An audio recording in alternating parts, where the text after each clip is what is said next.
ယောဂဖြစ်တဲ့ဝါနီကတော့အလဲပုံကတော့ဘာဖြစ်တာအစီကဝန်းကောင်းထဲမှာရှိနှလုံးထဲမှာရှိအသေးထဲမှာရှိအဲ့ဒါတွေကအင်မတန်ကြောက်ဖို့ကောင်းတယ်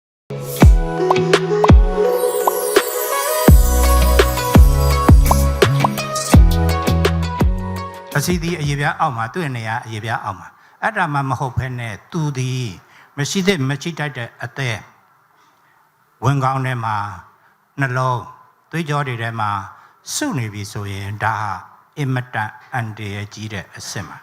နော်ခဏပြောတဲ့မရှိတဲ့မရှိတိုက်မှာစုနေတဲ့အသေးတွေသူကဘာဖြစ်လဲအသက်ကျွန်တော်နှလုံးယောဂတွေဖြစ်တဲ့အစီကဝင်ကောင်းထဲမှာရှိ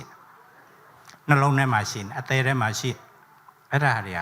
အင်မတန်ကြောက်ဖို့ကောင်းတယ်ဒါကြောင့်အသေးအစီဖုံးတော့အသေးအစီစုတဲ့ယောဂတလေးတစားကျွန်တော်တို့ကိုလိုပြပြနေရတာဖြစ်ပါတယ်ဟုတ်ကဲ့ပါဆရာကြီးအဲ့တော့အခုဆရာကြီးပြောသွားတဲ့အပိုင်းကဒီကိုတွင်းအစီပေါ့နော်လောင်းတို့ဒီခေတ်မှာပို့ပြီးတော့သတိထားမယ်ထဲမှာအပြင်မှာပေါ်နေတဲ့အစီမျိုးမဟုတ်ဘဲနဲ့ကိုတွင်းမှာဝင်ပြီးတော့ကိုကလေးစာအကုန်လုံးကိုဒုက္ခပေးမယ်အစီပေါ့နော်ဆိုတော့ဒါကိုဂယုတစိုက်နဲ့အချိန်မီသိဖို့အတွက်ကတော်တော်ကြီးကိုအရေးကြီးပါတယ်ခုနကတော့ဆရာကြီးပြသွားတဲ့ပုံများဆိုရင်သမီးတို့အသေးတစ်ခုတည်းမဟုတ်ဘဲနဲ့ဒီကိုတွင်းစီကဟိုကြံတဲ့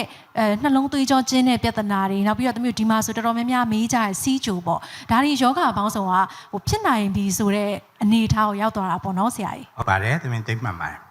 ဒါကြောင့်လဲဝါတဲ့လူတယောက်အစီများတဲ့လူတယောက်ကသူ့ရဲ့ကျမရေးကပြောတော့ဘာမှမဖြစ်ဘူးသာပြောတယ်ကျမရေးမကောင်းအိမ်မပြောဘူးရှင်လန်းမှုမရှိဘူးเนาะဝါကြိုက်တယ်လို့တရားကြိုက်တယ်လို့နောက်တစ်ခါသူတို့ဒူးတွေခြေထောက်တွေလည်းတနာပါတယ်ဒီဝိကြီးကိုထမ်းပြီးနှစ်ပေါင်းများစွာနေတော့အနာလာတယ်ကြိုက်လာတယ်ခါတွေနာလာတယ်အိတ်တွေမပြောတော့ဘူးเนาะဒါတွေက